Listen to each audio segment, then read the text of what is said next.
If you want to know the secrets of existence and the true meaning of life, I can't help you. But if you want some book recommendations, why not try reading the ones I wrote? If you're a fan of giant monster mayhem and anime weirdness, why not try Operation Red Dragon: The Daikaiju Wars Part 1? If horror is more your style, you can't go wrong with The Occult Mafia. Those who enjoy their fantasy with a dark twist may be interested in Emerald of Maddox City. And if you're interested in shared universes, why not read all three? Hop on down to the description for links to all 3 books on Amazon. Enjoy whichever ones you read, and enjoy the video. Hello ladies and gentlemen, I am the Omni viewer, and as a collector of Godzilla figures, I have been very frustrated with scalpers as of late. Playmates' line of Godzilla vs. Kong toys has seen its fair share of complications due to schedule changes and global events, but recently we've seen an increase in people snatching up these figures for the sole purpose of reselling them at well beyond their original prices. It seems like the only way to get the newer figures at the original price is to haunt Walmart's online store and pray you're fast enough when the figure you're looking for finally reappears. While I still have yet to get my hands on a Mechagodzilla or a Warbat, I did manage to get my hands on a couple of figures. Since the old saying is to go big or go home, and since I'm already home, let's start with this Mechagodzilla figure with light and sound. As is typical, the figure comes in the open packaging that all of these figures have, with the tail as a separate piece. This Godzilla comes with a few accessories though, with 2 heat ray projectiles and an itsy bitsy army man. These are easy to remove without damaging the packaging. Once he's out of the package, Godzilla demonstrates some impressive balance, being able to stand on his own without his tail for support, very similar to the previous giant Godzilla. Speaking of which, I suggest referring back to the video I did on this figure because a comparison is in order. Long story short, I determined that the giant figure was ultimately an inferior product thanks to how it only looks good from the right side. Turn it around and gaping screw holes on the left are glaringly visible.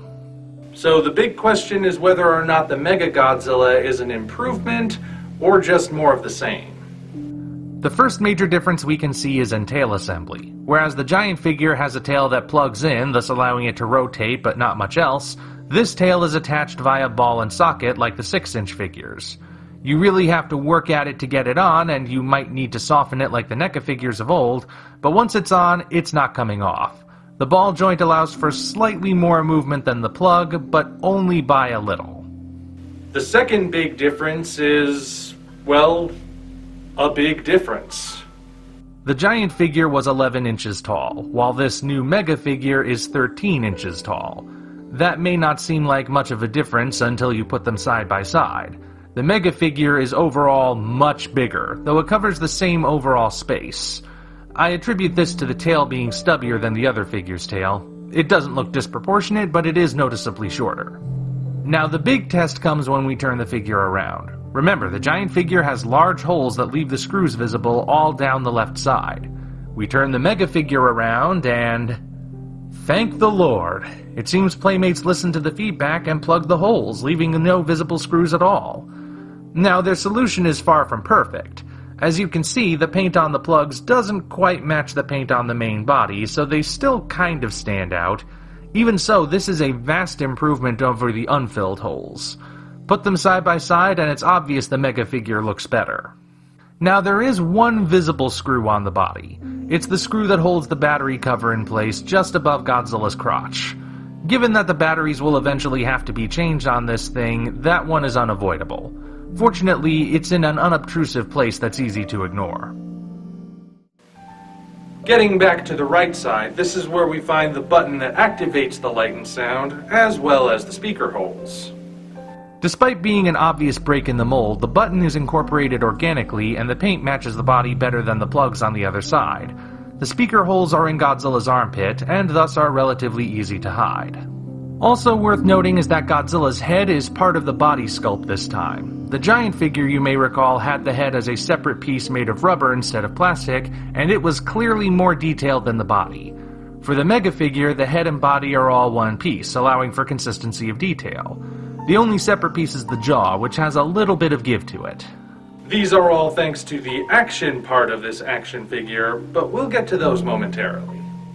Another small improvement is in articulation. The Mechagodzilla has all the same articulation points as the giant figure: arms, hands, legs, feet, and tail, which I already discussed. There's no real change in leg articulation, and he's still permanently posed in that walking stance. However, the arms have been upgraded. They now appear to have a tiny ball joint in place, which allows for a slightly increased range of motion. I say slightly because the sculpt does limit the movement in some ways. It's a very minor improvement, I admit, but an improvement all the same that allows for a bit more variety in posing. Paint is another big difference. The giant figure was overall elephant gray with robin's egg blue highlights on the spines. The mega figure is a darker shade of gray, and the spines on his head and tail are solid sky blue. Paint on the body is mostly solid, while there are highlights of even darker gray on the limbs, just enough to bring out the details. Dark gray is also used for the claws, and there appears to be no paint bleed anywhere. Now the eyes and spines are where we get to the different stuff. The large spines that run from Godzilla's shoulders to his hips are made of translucent blue rubber that's fairly pliable at the tips but sturdy at the base. They are just textured enough to appear organic, but thanks to their translucency, no other details are present. Now, there are other Godzilla figures in this line with similarly translucent spines, but here they serve a purpose because they're meant to light up. Before we get to the figure's main function, let's look at the projectiles.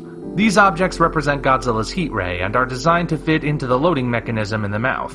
Functionality is the priority here, and as such, details are mostly sparse. That said, a little detail is included at the forward end. It's not much, but it does manage to capture the flame-like quality of the legendary Godzilla's atomic breath. Alright, time for the main draw, the light and sound. The missiles are loaded into Godzilla's mouth horizontally. It does not go all the way in, so don't try to force it. Once it's loaded, pushing the button all the way in will both launch the projectile and activate the lights and sound, like so.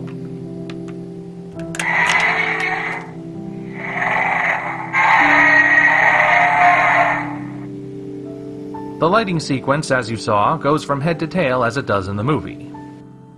The whole effect lasts just shy of 13 seconds, with the lights specifically lasting 12 seconds as they activate just after the audio begins. Now, true, the spines don't light up until well after the beam has been fired, but given that the button activates all of the functions at the same time, that can't really be helped.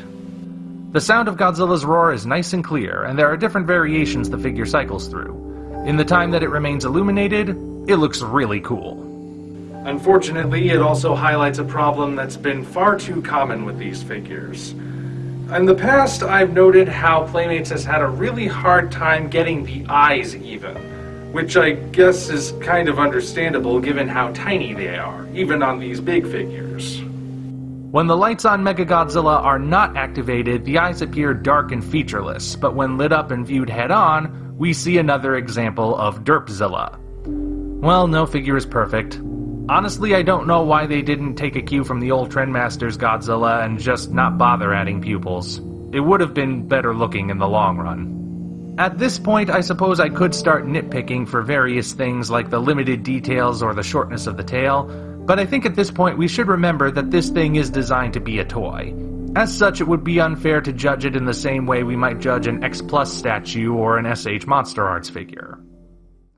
I would of course be remiss if I didn't bring attention to Soldier Boy here, whom I shall henceforth be referring to as Demetrius. He kind of reminds me of the little army men that came with the Trendmasters figures, actually. Now, Demetrius is barely over an inch tall, yet he is surprisingly detailed given his diminutive stature. He's not sculpture in the eye of a needle detailed, but he's more detailed than you would expect. He's cast in mud brown plastic and has no paint variation at all, not that it would really matter. Demetrius holds a running pose that, like Godzilla, is well balanced and remains upright on a level surface.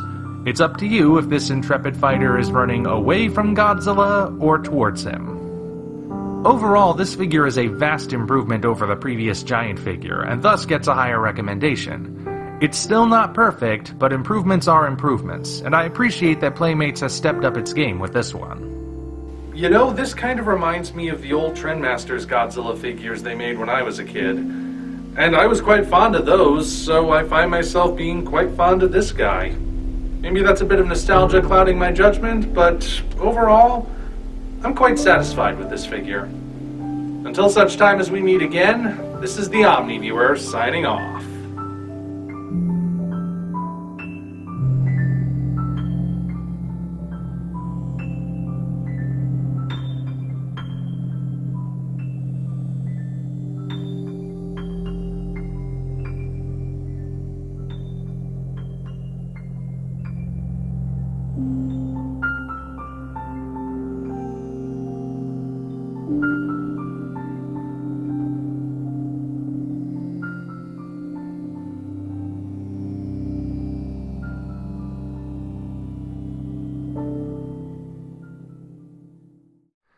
If you enjoyed what you just saw, hop on down to the description for links to Patreon, DeviantArt, and all of our social media, as well as links for Operation Red Dragon, The Daikaiju Wars Part 1, The Occult Mafia, and Emerald of Maddox City, 3 original novels I think you'll really enjoy. Thank you all, and we appreciate your support.